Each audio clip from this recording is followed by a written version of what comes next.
Hello everyone and welcome back to another video on the channel.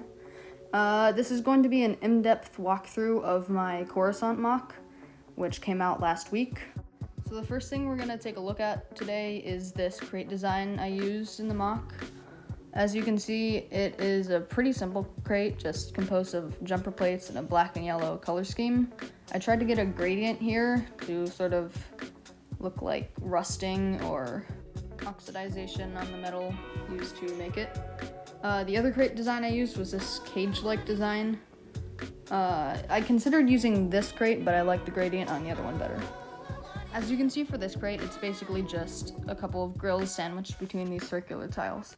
Near the later stage of the MOC, I wanted to use this Mandalorian Super Commando figure to match the gray color scheme, but it didn't really make sense, so I tried something else. One thing that would have made sense, given it was Coruscant, is the clone shock trooper, but I didn't like that idea either, so I eventually just settled on this 4LOM droid. On the topic of droids, thanks to Hachiroku24 for this incredible Gonk droid design. If you look on the bottom of its feet, you'll notice that they're completely flat, so to put it on the MOC, you just needed to lay it down on the flat surface of the tiles.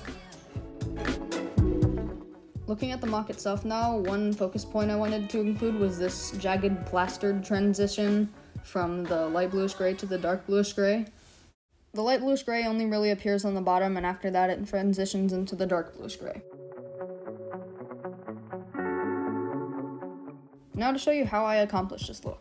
On screen now is the top dark gray half of this plaster effect. This bit uses a lot of illegal techniques, so if you don't like those, turn away. Moving on, you use this Technic piece, attaching it to part of the gray, which allows another stud to fit into the top side of it. And then you take your light gray half, attach them, and then you can attach the completed section to the MOC. Looking up at the top part, you can see that this is supposed to be a cutaway. Obviously, the actual Coruscant underworld would go up much higher. One of the last things I'd like to showcase is this fairly common door design, just composed of 2 flick-fire missile bricks. Right above the door, you can see these 2 greebling techniques I used. One looks like a set of pipes, while the other closely resembles a speaker. Covering the side are these large tiles that I recently came into possession of.